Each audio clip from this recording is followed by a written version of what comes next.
les petits pélés! Salut les petits fous à la crème. Dans l'épisode précédent, on a vu l'évolution considérable de la catégorisation de l'homosexualité par la psychiatrie, et sa dépathologisation progressive. Oui, je sais, j'invente des termes un petit peu pompeux. Mais alors, comment expliquer l'homosexualité? Aujourd'hui, homosexualité, l'étiologie. Mais comment devient-on homosexuel en fait? Pourquoi ça va pas? Pourquoi t'es sympa? Pourquoi tu veux pas? Oh, dis donc. C'est pas fameux. Alors en psychopathologie, il y a généralement 3 pistes pour comprendre l'origine des fonctionnements psychiques. On peut rechercher des causes psychologiques, avec le plus souvent des hypothèses psychanalytiques. C'est ce qu'on appelle la psychogénèse. On peut ensuite expliquer les fonctionnements humains par des facteurs sociaux, culturels, avec notamment le concept controversé de genre en tant que construction sociale, la fameuse sociogénèse. Et enfin, on peut trouver une causalité biologique au sens large, c'est-à-dire génétique, hormonale, mais aussi l'activité chimique électrique du corps et du cerveau humain. À savoir, je vous le donne en mille et mille, l'organogénèse. Alors la plupart du temps, ces 3 axes d'explication s'opposent avec l'idée que un seul de ces 3 facteurs expliquerait à lui tout seul le fonctionnement humain en question. C'est d'ailleurs une idée développée en ethnopsychiatrie par Toby Nathan. Les théories de l'esprit seraient des êtres carnivores assoiffés de sang qui ont besoin de dévorer les autres théories rivales pour exister. Fellows, Summers! We're right here, Professor. Donc un chercheur trouve une martingale, l'applique à tout, dit que ça marche pour tout et montre son plus beau majeur aux autres théories.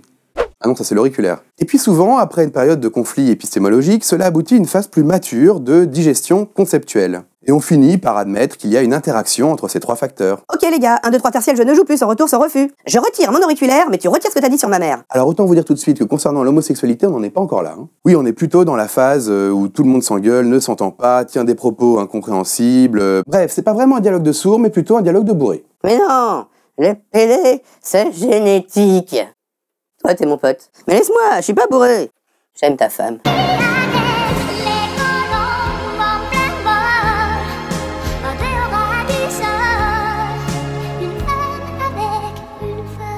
Alors, les hypothèses psychanalytiques. En psychanalyse, on considère que l'orientation sexuelle est un choix psychique inconscient, d'où l'usage de la notion de choix d'objet. Mais concernant l'homosexualité, les explications sont complexes. Même si on retient uniquement les hypothèses freudiennes, il y a déjà 2 principales pistes de compréhension, comprenant elles-mêmes plusieurs hypothèses, parfois contradictoires.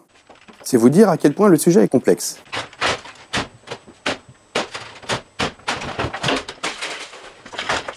Donc première piste, en rapport avec la théorie sur la sexualité infantile, que j'ai développée dans l'épisode de Psychorama sur la perversion sexuelle. Au stade phallique, le déni de la différence des sexes. Donc chez le garçon, le refus inconscient d'admettre l'absence de pénis de la mère.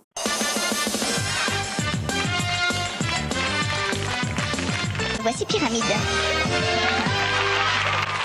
En 3, absence, présence, pénis, vagin, maman, homosexuel. Bravo. Ou encore une fixation à un stade auto-érotique avec un attrait narcissique pour ses propres organes génitaux. Wow, c'est beau. J'en veux un deuxième. Et donc à l'âge adulte, il transposerait cet attrait sur des objets sexuels lui ressemblant. Deuxième piste, l'homosexualité serait issue d'un complexe d'Oedipe inversé. Alors non Lionel, l'Oedipe inversé n'est pas une position du Kama Sutra, mais une déviation par rapport à la norme structurale qu'est l'Oedipe. Alors je vous rappelle le principe de l'Oedipe, c'est la représentation inconsciente par laquelle s'exprime entre l'âge de 3 et 6 ans le désir amoureux de l'enfant pour le parent de sexe opposé et son hostilité aux parents de même sexe. Alors évidemment, ça n'a rien à voir avec un désir amoureux d'adulte. Bon, je précise qu'à l'époque de Freud, les familles monoparentales, tout ça, c'était pas vraiment dans l'air du temps. Hein. Oh mon Dieu, une mère célibataire. Non. Vite les gars, tous aux abris. Donc forcément, ça influence un peu les théories. Donc théoriquement, l'enfant renonce ensuite à sa mère, ou son père si c'est une fille, et développe, après la puberté, un nouveau choix d'objet hétérosexuel. Selon Sigmund Freud, l'homosexualité survient donc après la puberté, quand s'est installé durant l'enfance un lien intense entre le fils et sa mère. Ma mère est là, quelque chose. J'aime l'odeur au-dessous de ses bras. Oui, je suis comme ça. Qui vous plaise, mes dessus droits, hein? Alors, au lieu de renoncer à sa mère, le garçon s'identifie à elle, se transforme en elle et recherche un homme qui puisse le représenter et qu'il pourrait aimer comme il a été aimé par sa mère. Ok. Alors on va demander un interprète. Interprète! C'est pas clair? Ok. En gros, le gamin il kiffe tellement sa mère qu'il devient comme elle. Donc vu qu'elle l'aime lui et que lui c'est un bonhomme, eh ben il aime les bonhommes. Merci de rien. Au revoir, messieurs, dames. Voilà. Donc selon cette théorie, l'absence d'un père auquel s'identifier favoriserait un futur choix d'objet homosexuel conforme au désir de la mère.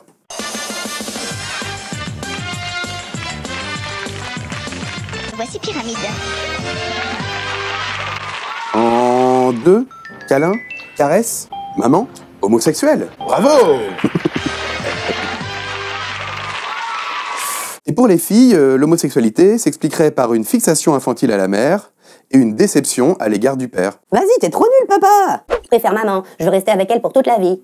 Oui, vous l'aurez remarqué, même quand il s'agit d'homosexualité, on parle toujours plus des hommes que des femmes. Sexisme, quand tu nous tiens. Je précise quand même que ces vieilles théories étaient fondées sur l'observation et l'analyse de quelques cas singuliers. Aujourd'hui, les études de familles monoparentales ou d'enfants élevés au sein de couples gays et lesbiens, par exemple, auraient tendance à relativiser cette norme psychanalytique de l'Oedipe et surtout son influence sur le développement d'une future homosexualité. Et puis, comme si c'était pas suffisamment compliqué comme ça, il y a une troisième piste, elle aussi reliée au complexe d'Oedipe. L'idée d'une homosexualité comme mécanisme de défense contre l'angoisse de castration. Le problème, c'est qu'elle implique à peu près tout et son contraire. Par exemple, pour le garçon, ce serait soit une crainte de la punition du père pour son désir maternel incestueux, une crainte telle qu'il en inverserait sa libido. Mais non, papa, t'inquiète, je drague pas ta femme, là. Oh là là, bon, on est cool. Non, bah, je vais m'intéresser à quelqu'un d'autre. Oh, tiens, un garagiste. Ou alors, une opposition tellement forte qu'elle se traduirait par une opposition entre l'enfant et sa mère, mais aussi une opposition entre le futur adulte et toutes les femmes. Ou encore, une jalousie excessive à l'égard du père, telle que le garçon ne pourrait plus s'identifier à lui. Soit l'inverse, l'impossibilité de trouver dans le père un rival, parce que la mère domine ou surinvestit son enfant au détriment de son conjoint. Bref, ça pourrait concerner à peu près tout le monde, quoi. Alors il y a aussi d'autres hypothèses, moins répandues et tout aussi discutables que les précédentes, notamment des théories kleiniennes d'une identification à un pénis sadique chez la femme, ou encore de l'homosexualité comme mécanisme de défense contre la paranoïa. Ou l'inverse, la paranoïa comme défense contre l'homosexualité. Alors je vous vois venir, vous allez me dire que tout ça c'est du grand n'importe quoi, et vous n'aurez peut-être pas forcément tort. Mais ce qu'on peut en déduire, et qui me paraît important, c'est que d'une part, il n'y a pas de consensus sur l'étiologie de l'homosexualité, et d'autre part, qu'il n'y a probablement pas une, mais plusieurs homosexualités, et donc plusieurs explications possibles au développement de cette orientation sexuelle. Move on!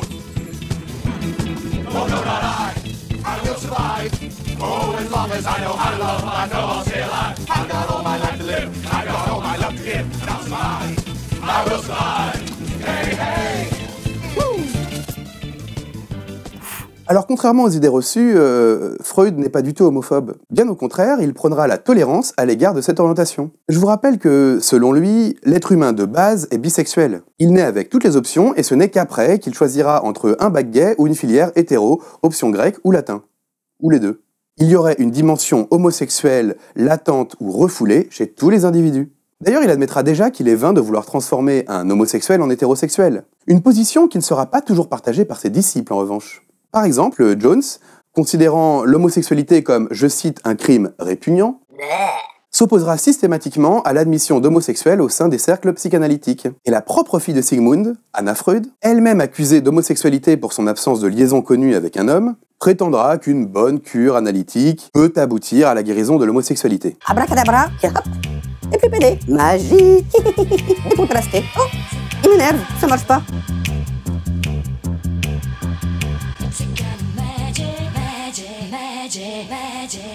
Peut-être parce qu'elle l'avait expérimenté elle-même et qu'elle ne souhaitait pas assumer cette sexualité-là à une époque où l'homosexualité était socialement indésirable. On est loin d'être parfaite. Mais c'est justement ça qui lui plaît. Si vous n'aimez pas vos imperfections, quelqu'un les aimera pour vous. Alors, en supposant qu'elle fût réellement homosexuelle, en fait cela contredirait les thèses freudiennes sur l'Oedipe inversé, puisque sa relation avec son père n'était pas vraiment marquée par la déception ou le rejet. Bien au contraire, il s'agissait d'une relation fusionnelle, voire Incestuelle. Oh, ça va, j'ai pas dit incestueuse, j'ai dit incestuelle. C'est pas pareil. Enfin, pas vraiment, c'est comme spiritueux et spirituel. Ah non. Non. Et donc, toujours en partant de ce postulat d'une homosexualité initiale d'Anna Freud, cette anecdote illustrerait également l'incidence des facteurs sociaux, en l'occurrence la désirabilité sociale, sur des mécanismes psychiques comme le refoulement ou le déni. Ça commence à être pesant cette histoire de pédé. Tout le monde s'acharne sur nous alors qu'on n'est même pas pédé. Bah oui, je sais. Et donc sur l'adoption ou non d'un comportement homosexuel. Allez, bonne nuit.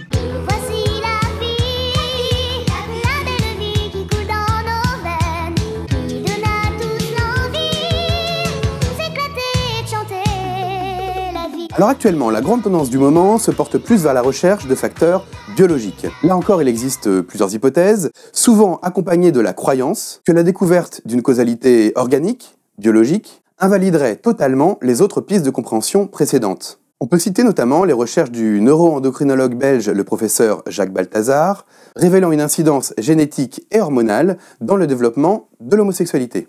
Ma recherche concerne les mécanismes de contrôle du comportement par les hormones, et tout particulièrement le contrôle des différences sexuelles. On a pu montrer chez l'animal qu'une grande partie des différences entre mâles et femelles sont le résultat de l'action des hormones pendant les premières phases de la vie. Ces différences affectent notamment les différences d'orientation sexuelle, donc de choix de partenaire sexuel. On a de bonnes raisons de penser que les mécanismes hormonaux qui ont été mis en évidence chez l'animal s'appliquent également chez l'homme. Mais bien évidemment, les expériences de ce type sont interdites pour des raisons éthiques évidentes. L'enjeu étant de démontrer que l'orientation sexuelle est déterminée avant la naissance. D'une part, on connaît un bon nombre de maladies du système hormonal qui modifient les conditions hormonales auxquelles sont exposés le jeune embryon, et on a pu montrer que ces maladies étaient associées à une augmentation de l'incidence d'homosexualité. Par ailleurs, on connaît un bon nombre de différences morphologiques ou physiologiques entre hommes et femmes, dont on sait sur base des études animales qu'elles doivent être contrôlées par la testostérone embryonnaire. On a pu montrer que certaines de ces différences sont affectées de façon majeure chez les homosexuels. Par exemple, il existe des petits clics qui sont émis par l'oreille interne et qui sont 2 à 3 fois plus fréquents chez la femme que chez l'homme. On a pu montrer que chez la femme lesbienne, ces clics étaient de fréquence masculine, suggérant donc que ces individus ont été exposés à des taux de testostérone anormalement élevés pendant leur vie embryonnaire. Mis ensemble, tous ces arguments suggèrent très fortement que l'orientation sexuelle chez l'homme est largement contrôlée, ou en tout cas modulée par les effets des hormones embryonnaires. La sexualité serait donc innée et non acquise. Ce ne serait donc pas un choix psychique inconscient, comme le postule la psychanalyse. Psst, dans l'œil, Freud. Mais ce que je trouve le plus intéressant dans ce type de recherche, ce n'est pas tant le résultat que la manière dont il est presque systématiquement récupéré et interprété par les médias, l'opinion publique, bref, le social, dans un but partisan. Genre, puisque c'est une causalité biologique, ce n'est donc pas une perversion. Donc ce n'est pas une maladie mentale. C'est ce qu'on appelle un paralogisme. Je vous rappelle que, contrairement aux idées reçues, la perversion n'est pas synonyme de déviance ou de pathologie. Alors, vous allez me dire que si ça permet plus de tolérance, pourquoi pas? Mais le problème avec cette récupération partisane, c'est qu'on pourrait aussi bien interpréter les mêmes résultats avec une idéologie contraire. Genre, puisque c'est une causalité biologique, c'est donc une maladie génétique ou hormonale, une anomalie biologique. Et alors quoi, on va rechercher des traitements médicamenteux pour corriger l'anomalie et devenir hétéro? Et ça illustre encore le poids du facteur socio-culturel, la désirabilité sociale, sur l'interprétation des données scientifiques. Aujourd'hui, l'homosexualité, c'est trop touchy en fait. On paye les conséquences de plus d'un siècle de stigmatisation, elle est considérée d'abord comme des délinquants sexuels, puis des pervers ou des malades mentaux. Moi, pour moi, c'est pas les hommes, moi. Moi, c'est les pédés pour moi. Allez, vous trouvez les hommes, je sais pas. Vous faites comment là-dedans, là? Hein? Moi, je suis un homme, moi. Hein? Jacques mes frères. Je vous prends, vous encule appareil comme vous voulez. Moi, je vous pèse à tous, frère. On les encule. On les encule carrément. Ils sont bien. On les pèse. Moi, j'en viens, moi. Alors, téléphonez-moi, moi. Pas de problème. Au 06 01 25 71 77. Et cela se traduit par la traversée actuelle d'une période inverse. Je vous remercie, vous êtes très gentil. Attention, j'ai bien dit gentil, j'ai pas dit homosexuel. Hein. L'intolérance et la stigmatisation de l'homosexualité étant devenues socialement indésirables, on va rejeter toute théorie pouvant être perçue comme une entrave à la normalisation de l'homosexualité. Oh wow. C'est ce qu'on appelle les biais de sélection et de confirmation. On ne retiendra que ce qui est conforme à nos valeurs et nos préjugés. Et ça pourrait expliquer la tendance actuelle fréquente au rejet des théories freudiennes.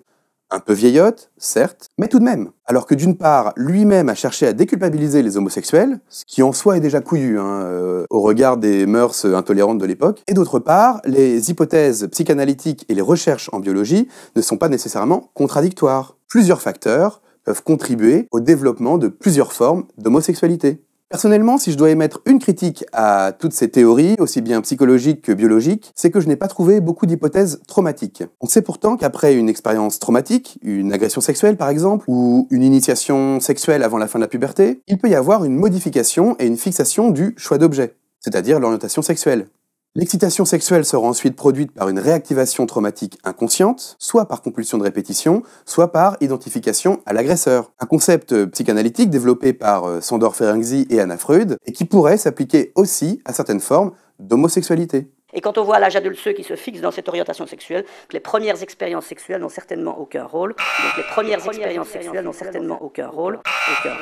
Mec, t'es pas un peu fou là toi-même, sais-tu? Bref, tout ça pour dire qu'il serait illusoire de rechercher une théorisation universelle de l'orientation et du comportement homosexuel.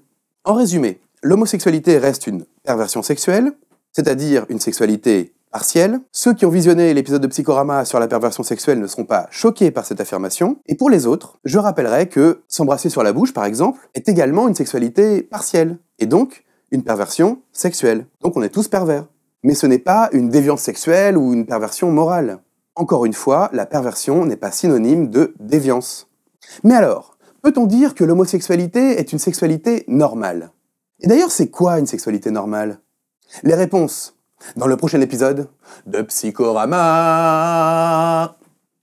En attendant, prenez soin de vous, mais pas trop. Bon, allez, ça suffit! Bande de petits pélés! Putain de saloperie de corps de merde à la...